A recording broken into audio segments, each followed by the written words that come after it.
Yeni bir videodan herkese tekrardan selamun aleyküm. Yine bugün de gündemdeki gelişmeleri sizlere aktarmaya devam edeceğim. Kıymetli dostlar, bugün ilk olarak hep birlikte malumunuz Grönland meselesinden dolayı NATO'da büyük bir çalkantı mevcut değil mi? Şimdi birazdan ilk haberi sizlere aktardıktan sonra bu konuya da değineceğiz ama NATO'nun Türkiye'den istekleri bir türlü bitmiyor. Bileceğiniz üzere zaman zaman Türk F-16'ları elimizde kısıtlı sayıda bulunsa da F-16'larımız PASO NATO görevinde görevlendirildi.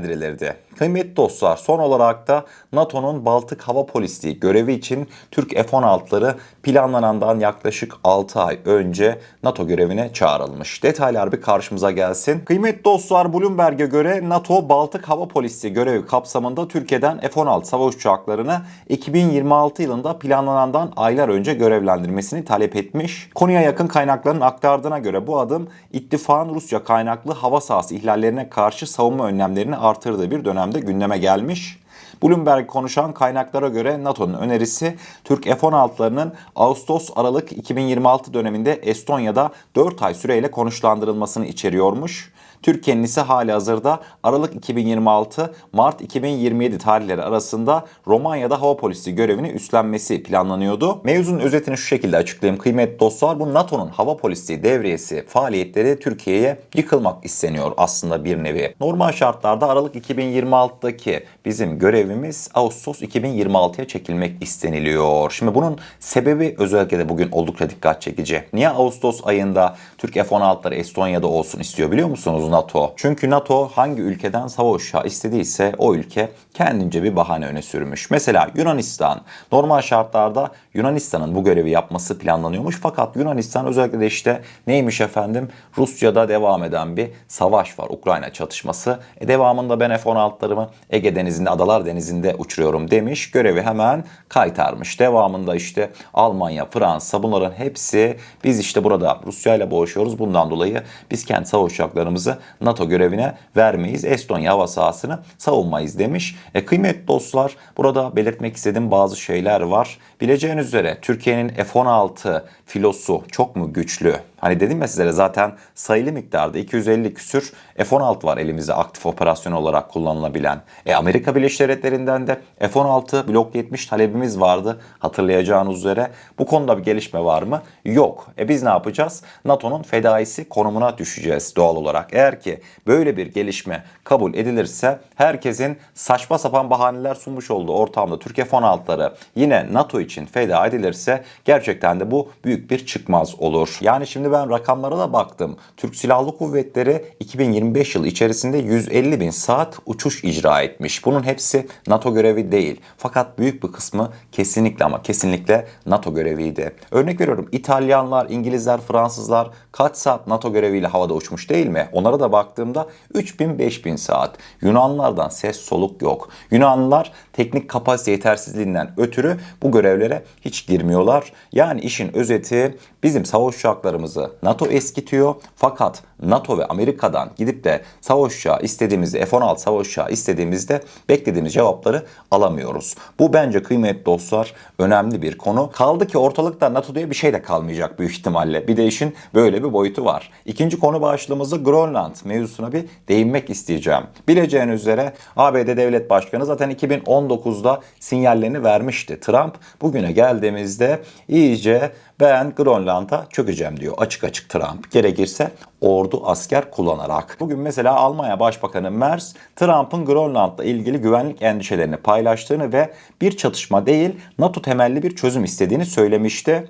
Danimarka'nın bu bölümünün daha iyi korunması gerektiği yönündeki Amerikan endişelerini paylaşıyoruz. NATO içinde karşılıklı olarak kabul edilebilir bir çözüme ulaşacağımızı umuyorum diyordu Almanya Başbakanı Merz. Vah garibim vah. Almanya Başbakanı mevzuyu hala Trump dedi ya, hani eğer ki Grönland'a biz çökmezsek Rusya veya Çin çökecek diye. Mevzuyu bunlar hala o sanıyor. Hiç sanmıyor musun, hiç düşünmüyor musun Amerikalılar acaba kendisi için Grönland'ı istiyorsa diye? Böyle bir düşünce yok. Çünkü niye biliyor musunuz? Adamlar yüzlerce yıl yattılar. Savunmasını, güvenliğini ABD sağladı. ABD Almanya'nın polisi olmuştu. Bundan dolayı Amerika'ya karşı tek bir çıkış bile yapamazlar. Gerçekten de acınası bir durumdalar. Hemen devamında İngiltere Grönland'a asker yollayacağını falan yazıyor birkaç gündür. Onu da belirteyim. Devamında Fransa NATO'dan çıkmayı ciddi tartışmaya başladı. Tüm bu yaşanan gelişmeleri bir araya getirip topladığımızda NATO ne olur? NATO eğer ki Grönland'a olası ABD müdahalesi gerçekleşirse geçmiş olsun olur değil mi? Biter. NATO diye bir şey kalır mı? NATO'nun 5. maddesi darmadağın olurmuş. Bloomberg veyahut da ABD'li, Avrupalı bazı kaynaklar böyle yazıp çiziyor. 5. madde darmadağın olalı seneler oldu. NATO'nun 5. maddesi hiç Suriye döneminde Suriye'den bize saldırılar gelirken o dönemde hiç aktif edildi mi? Bir tane ülke yanımızdaydı, İspanya. Gerisi ne oldu? Paldır küldür arkasına bakmadan kaçtı gitti.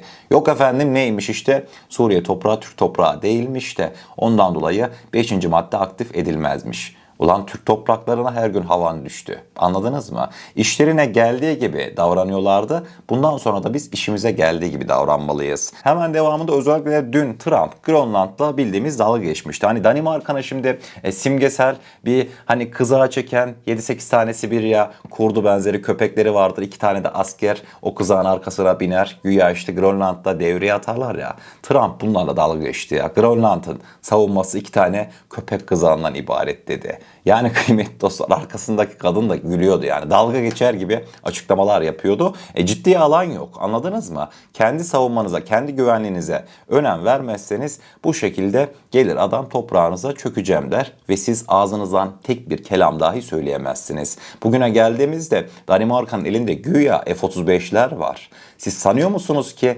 Danimarka'nın ABD'den almış olduğu F-35'leri olası ABD'nin Grönland müdahalesinde kullanılabilecek? Yani akıllara da böyle bir soru işareti geliyor. Danimarka'nın elinde bulunan F-35'lerin özellikle de Grönland'a müdahale gününde havaya kalkmaya çalıştığını düşünsenize.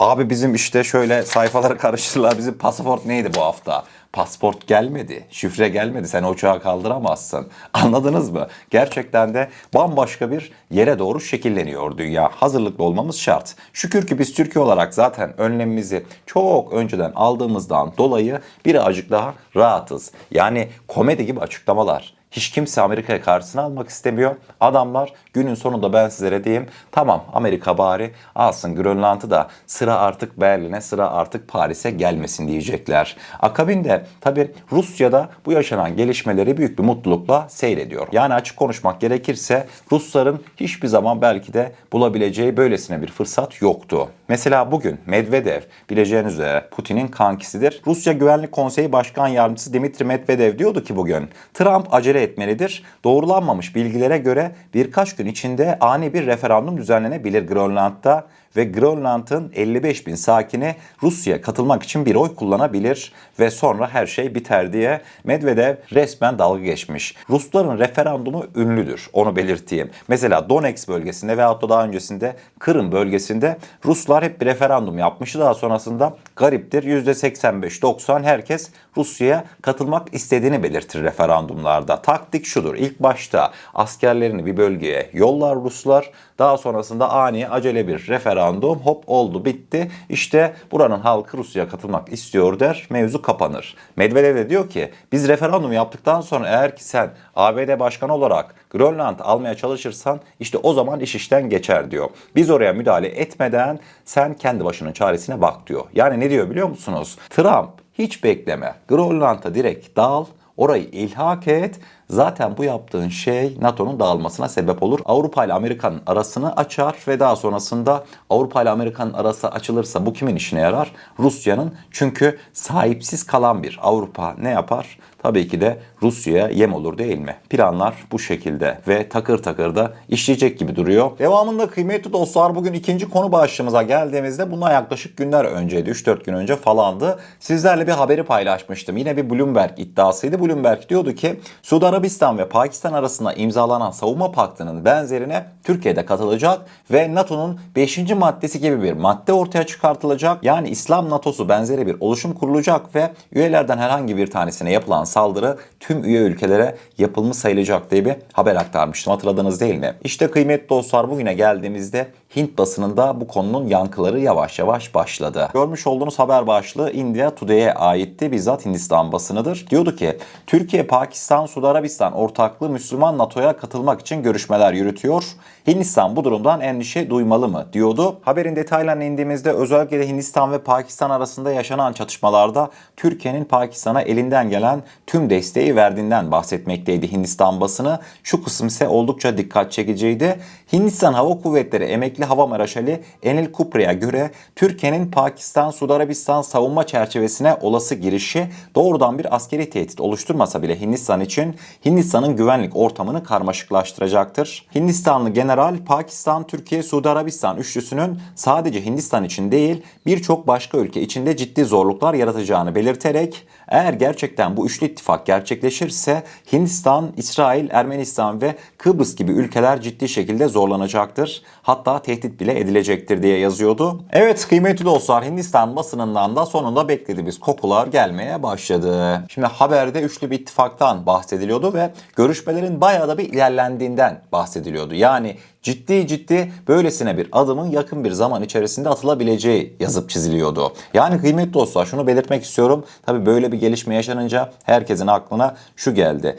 Kardeşim işte Suudilere ne kadar güvenilir? Vallahi şunu söyleyeyim, tüm kalbimle zaten geçmiş yayınlarda da belirtmişimdir. Suudilere şu kadarcık güvenmem. Suudiler son dönemde aklını umarız ki başına almıştır. Çünkü başka bir seçenekleri kalmadı. Birleşik Arap Emirlikleri ile özellikle de Suudi Arabistan arasının açılması dolaylı yoldan değil, direkt olarak Türkiye'nin işine yaradı. Hatta hatırlar mısınız bilmem ama Suudi Arabistan Pakistan'la bu savunma paktını imzaladığı zaman ben size ne demiştim? Suudi Arabistan bu anlaşmayla birlikte Türkiye-Pakistan liderliğini artık kabul etti demiştim. Hatırlıyorsunuz değil mi? İşte bakın yavaş yavaş adımlar gelmeye başladı. Şunu belirteyim. Kontrol altına tutulan bir Suudi Arabistan Türkiye'nin çok ama çok işine yarayacaktır.